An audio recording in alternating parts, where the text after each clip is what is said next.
Hello दोस्तों, आज एक बार आपका फिर से स्वागत है हमारे यूट्यूब एंड फेसबुक चैनल पर। हम आपके लिए लेकर आए हैं क्लास 10 का MP board class 10 exercise 3.3 question number पहले का पहला सवाल। कहाँ आ गए हैं 3.3 में। कल हमने आपको बताया था 3.3 3.2 के क्वेश्चन नंबर तीसरे का छठवां सवाल।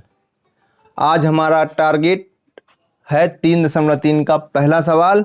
उस क्वेश्चन को पढ़ के पहले हम आपको बताते हैं। बहुत सारा बच्चों का कमेंट रहता है कि ये कैसे करेंगे, तो हमारे पास यहाँ बोर्ड में लिखने के लिए कुछ जगह नहीं रहती है क्वेश्चन को, तो हम आपको पढ़ के बता दे रहे हैं।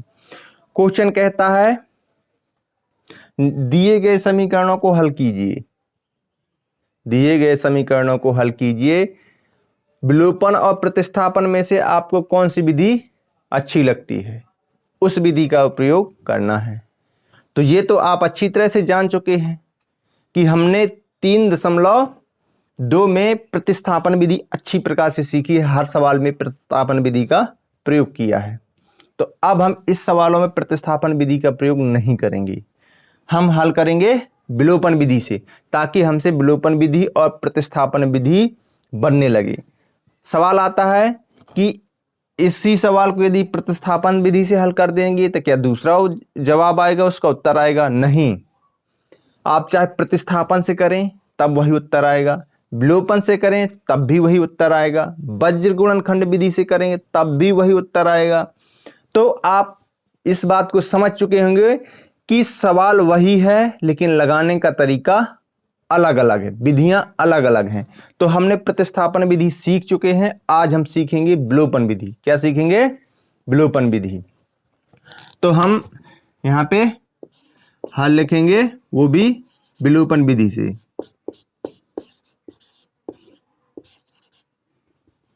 किससे? विलोपन विधि से। अब दोस्तों बात तो आ गई है ऐसी, लेकिन अब आपसे कमेंट के मुताबिक बात न बताएं तो अच्छा भी नहीं लगता। हमारे दिमाग में है, बहुत सारे लोगों को कमेंट है कि आप गवर्नमेंट टीचर हो के फिर भी इतनी मेहनत क्यों कर रहे हो, आपको तो सैलरी मिल रही है। लेकिन हमारा एक ही उद्देश्य है कि जिस परिस्थिति को हमने देखा है, कोई भी बच्चा उस परिस्थिति को कभी मत देखे। संघर्ष ही आपको उस मुकाम तक ले जाता है जहाँ पे आपकी ख्वाहिश होती है। इसलिए मेहनत करिए। यदि दिन अपने बदलना है तो केवल मेहनत से ही बदल सकते हैं। आप अच्छा पढ़ेंगे तो आपका भविष्य भी अच्छा ही होगा। ठीक, तो हम विलोपन विधि से इसको हल करेंगे। ये तो हो गई कुछ मोटिवेशनल बातें। तो हम लिखेंगे, अब पहले समीकरण क्या है? x + y = 5, समीकरण 1। 2x - 3y = 4, ये समीकरण 2। तो पहले विलोपन विधि के नियम कायदे जान लेते हैं। विलोपन यानी कि शब्द में ही हम जाएंगे पहले। विलोप का मतलब होता है गायब। विलोप का मतलब क्या होता है? गायब। तो हमें x और y दो चर दिए। क्या दिए हैं? चर दिए। तो इनमें से हमें सबसे पहले ध्यान रखना है, चाहे x का पद हम गायब कर दें चाहे y का पद गायब कर दें, तो हमारा आसान हो जाएगा काम। तो आपके लिए हम अच्छी बात बता रहे हैं, क्योंकि अभी आप नए बच्चे हो, आपको गणितीय संक्रिया करने में दिक्कत जाती है। तो आप सबसे पहले देखा करें कि क्या एक्स वाई में वाई या एक्स एक्स में कोई किसके पद चिन्ह अलग अलग हैं। तो यहाँ पे देख रहे हैं, यहाँ पे प्लस का वाई है, यहाँ पे माइनस का वाई है। तो आप इसी को ही ग्लोब करने की कोशिश करें। तो अब लेकिन अब समस्या ये बात आती है, तो यहाँ पे वाई के साथ 3 का गुणांक है, यहाँ पे y के साथ 3 का गुणांक नहीं है। विलोप तभी होगा जब दोनों के समीकरणों में चाहे x का गुणांक बराबर हो चाहे y के गुणांक बराबर हो। भाई यहाँ पे भी देखेंगे तो यहाँ पे बराबर नहीं। यदि बराबर नहीं है तब क्या करना पड़ेगा? यदि हमें x के गुणांक को या y के गुणांक को यदि हमें बराबर करना है, यानी कि गायब करना है, तो हम नीचे एक समीकरण में देखेंगे कि इसमें कितने का है गुणांक और ऊपर वाले में कितने का है। हम यहाँ पे देख पा रहे हैं कि -3 का गुणांक, यहाँ पे 3 का गुणांक y में है, यहाँ पे 1 का गुणांक है।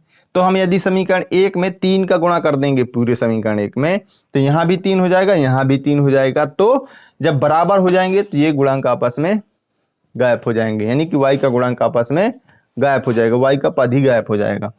तो हम इसको करने के लिए क्या करेंगे, हम लिखेंगे समीकरण नंबर 1 में 3 का गुणा करने पर, कितने का गुणा, 3 का गुणा करने पर, तो हम इसमें 3 का गुणा करेंगे तो 3x हो जाएगा, यहाँ पे 3y हो जाएगा, यहाँ पे 3 पचे 15 हो जाएगा। ठीक, अब हम ये समीकरण 2 ज्यों करते हैं उसके नीचे लिख देंगे 2x माइनस 3y बराबर 4। ये हो गया ना एक जैसा, कोई हमने अलग से नहीं किया, सिर्फ हमने ये दिमाग लगाया कि कौन सा हमें गुणांक गायब करना है, कौन सा पद गायब करना है, और उस पद में गुणांक भी मैच करना है, और नहीं है हो रहे मैच तो उसमें हमें कौन सी संख्या का गुणा करना पड़ेगा, इतना ध्यान रखना है। अब ये बराबर हो गए, तो आप देख रहे होंगे ये प्लस का 3y है, ये माइनस का 3y है, इसलिए आपस में कट जाएंगे, क्या हो जाएगा, कट जाएंगे पर, और जब जोड़ेंगे तो ये आपस में कट गएंगे, क्योंकि ये दोनों के चिन्ह अलग अलग हैं, तो ये दोनों आपस में जुड़ेंगे, क्योंकि ये प्लस का 3x है, ये भी प्लस का 2y है, 2x है, तो 3 2 5x, ये हो गया, कितना हो गया 5x, ये तो कट गया, तो ये फिर बराबर का चिन्ह आएगा, 15 4 19, 15 और 4 कितना होता है 19, तो यहाँ पे लिखेंगे 5x 19, तो x बराबर 19/5, x की वैल्यू क्या प्राप्त हो गई 19/5। अब हमें x की वैल्यू चाहे समीकरण 1 में रख दें चाहे 2 में रख दें, आसानी से उसका जवाब हमें मिल जाएगा। तो हम लिखेंगे समीकरण किस में रख दें, x का मान 1 में रखने पर,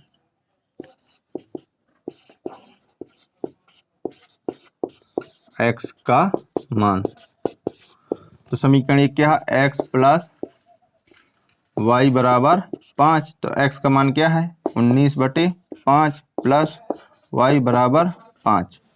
ठीक, तो इसका हम पक्षांतर कर देंगे, तो y बराबर हो जाएगा 5 माइनस प्लस का है ना 19/5, तो माइनस का हो जाएगा, इसके नीचे 1 आएगा, y बराबर लघुत्तम हो गया 5 5 25 माइनस 19, तो ये हो जाएगा 19 सही से नहीं लिखा, तो y बराबर हो जाएगा 25 में से 19 जाएगा 6/5।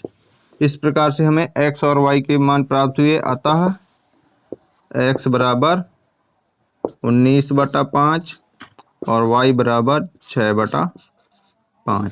ठीक, फिर से आपको, क्योंकि ये विधि विलोपन विधि के पहला सवाल है, तो आपको पुनः हम बताएंगे।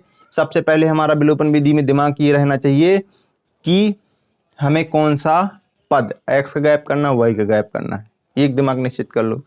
इसके बाद फिर उसी में ध्यान रखना है कि क्या ये दोनों समीकरणों के x के यदि हमें गायब करना है तो क्या दोनों के गुणांक बराबर हैं, नहीं है तो बराबर कैसे करेंगे, जितने के नीचे वाले में होगा या ऊपर वाले में होगा गुणांक, उतना ही हमें नीचे वाले में करना पड़ेगा, इसलिए उसका उतना गुणा कर देंगे।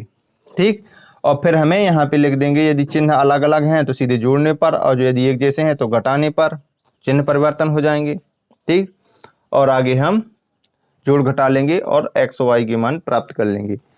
तो इस प्रकार से हम आपको मिलेंगे नेक्स्ट डे नेक्स्ट सवाल के साथ। तब तक के लिए हमारा पूरा वीडियो देखिए, मिलते हैं आपको नेक्स्ट डे। जय हिंद, जय भारत।